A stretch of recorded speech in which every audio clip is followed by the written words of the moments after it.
For over 25 years, we've been working with banks and bankers all over the country to help them get better overall sales results. We've learned quite a few things about sales productivity, and we'd like to share some of those insights with you today.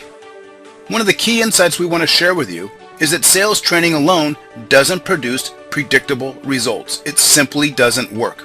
We're going to take a few minutes to explain why. You see, what's missing in a traditional program is that in addition to sales training, you need many other factors, such as a sales culture that's focused on high performance. You need a sales process that's easy for the average person to follow. You need managers that are skilled at sales coaching, not just beating people up if they're not meeting their numbers. They have to be a coach. They have to help people, and they have to take the time to follow up. And finally, you need to have your sales training reinforced with a series of sales behaviors and sales disciplines that your people are using on a regular basis. You know, we get calls from banks all over the country, and what we typically find is that sales training isn't working for them. And the reason is that they view sales training as an event. It's a one-time, out-of-the-box event. They get to check a box and say, yeah, we've done that. The second thing is, management really lacks a commitment to sales. Yeah, they want to get the sales training in, but deep down, they're really not comfortable with sales or the sales process. The third thing we find is that there is simply not enough follow-through. There's not follow-up. Managers are not inspecting to see that people are actually using the things that they've learned in their training. And of course, results are predictably disappointing because all these other elements are not in place. Wherever we go in the country, regardless if there's a sales culture in the bank or not, in the quiet moments talking to the relationship managers, they consistently tell us, listen, we weren't hired to sell. We didn't sign up for this program. I didn't go through 4 or 6 years of university just to go out and have to hawk bank products. I'm not a salesperson, I'm a banker. Or they'll say, listen, you know, we already know this stuff. There's nothing new under the sun. You can't teach us something we don't already know. We've already been down this path before. Or they'll say, we don't have time for training. In fact, we don't even have time to service our existing accounts and do all the reports and go to all the meetings and answer all the phone calls. So what do you want us to do? Do you want us to service existing clients? Or do you want us to look for new deals? Because we can't do both. And finally, they'll say, we don't want to track any more activities. We don't want to do call reports. We don't want to update our CRM system and record what was said on the calls. We don't want to do a post-call review. We don't have time for activities or paperwork, and we certainly don't want to be tracked. So here's the facts. Sales training alone simply doesn't work. It's got to be integrated with a bank-wide sales process, and it helps if you've got a sales culture in place where senior executive management is walking the hallway saying, sales is important here, growth is important, we need growth to survive, we need to get all of our support departments in alignment to support growth. We need systems that must be in alignment to support growth. We need to remove and eradicate all kinds of roadblocks, impediments, and hurdles so that our sales process can flow more smoothly. If we don't have management's full support and engagement in a sales program and a sales process, you're simply not going to get results for your bank. So before you jump into a new sales training program, we've got to make sure we have some of these elements in place. Those are just simply the facts. Many people think that sales training alone is all they really need in order to meet their growth objectives. But the reality is that sales training alone is only about 15% of the overall equation. You see, there's another 10% that relates to sales strategy. That means that your people need to understand your focus, your unique market niche. Where can you effectively compete and consistently win in the market? Then there's another 15% of this pie that relates to your internal alignment.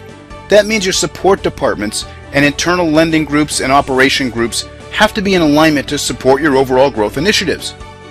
And then finally, the biggest piece of the overall growth equation is your commitment to implementation, management coaching, and support. When people are struggling and they're finding trouble in meeting their growth objectives, it's typically because they're falling down in the area of implementation. They just don't have the time to get out there in the field and actually use the things that we've taught them in the sales training. We could double or triple the amount of information that we deliver in a sales training session, but it will make no difference at all if your managers aren't supporting and driving the program, and if your people aren't actually getting in the field to try the things that they've been learning in the sales training events. Another way to look at the importance of sales training is to compare it to your overall sales process and your sales culture. Now, your sales culture is really the genetic DNA of the bank. It's how the bank is wired. It's your senior executives walking around, inspecting results, supporting your people, ensuring that the departments are aligned to support growth, eradicating roadblocks, obstacles, and hurdles.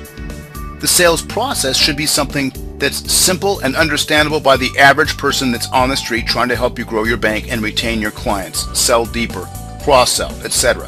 There should be a sales process that's defined to help you take a prospect all the way through the process, ultimately until they become a new bank client. Overall, sales training is only about 15% of that.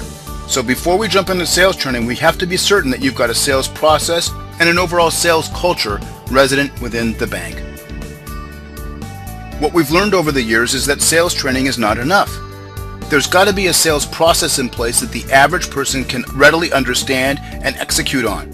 You've got to have managers that understand it and support it.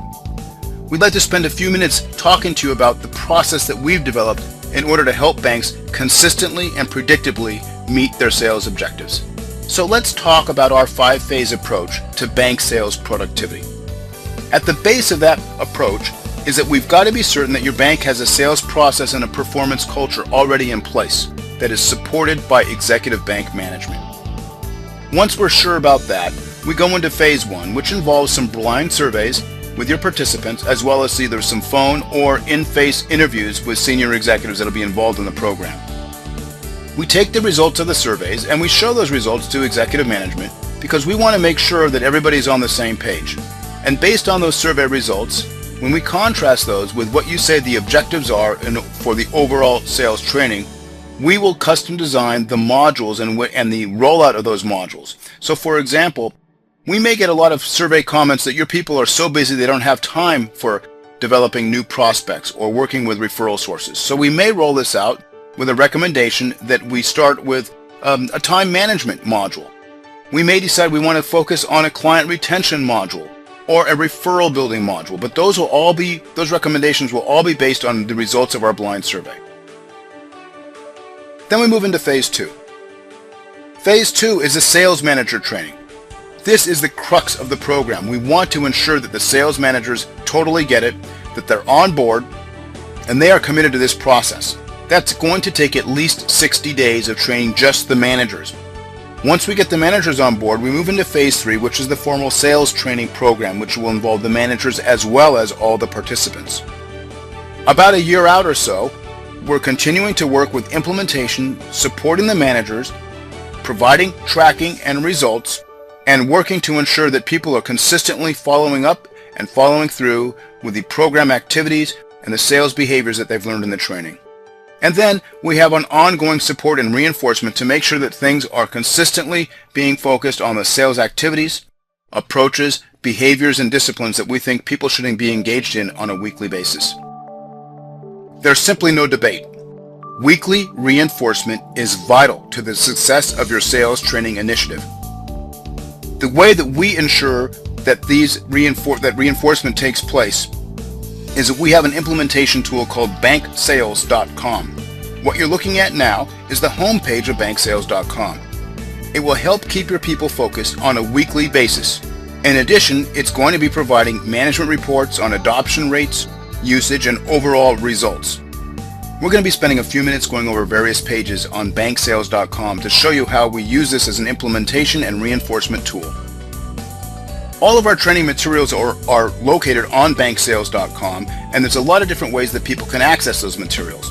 You might remember from the home page the very bright, colorful icons where people can click on an icon and go directly to that section. There's also an extremely powerful search engine that can quickly go through thousands of pages on the site, hundreds of videos, hundreds of audios, and get people the exact information they want. But there are some people that we found that really prefer to use a visual type of a search engine, and they like that imagery of the sales funnel. So as you see the sales funnel in front of you, you can click on any portion of that sales funnel, say for example referrals and more prospect meetings, and by clicking that, all of the materials relating to that will instantly open up, whether it be cross-selling or negotiating or sales effectiveness and follow-up. Whatever the section is that one requires some additional information on, they simply click on that particular part of the sales funnel and all those materials will be open for them. Weekly assignments reinforce the sales process and really help take the training from theory to the real world. So what's going to happen is once a week, your people will get an email with a simple one-click link to take them directly to the assignment for the week. They will complete that assignment and check a box to show that the assignment has been completed. Your people will spend about 5 minutes or so to complete an assignment, typically never more than 10 minutes a week. These weekly assignments can include videos, forms, tools, templates, checklists, those kinds of things. But the key is we want ongoing reinforcement of the program materials to keep it fresh and top of mind. But again, these are going to be very short assignments to keep it top of mind, and they will be receiving an email once a week with a one-click link to take them directly to each assignment.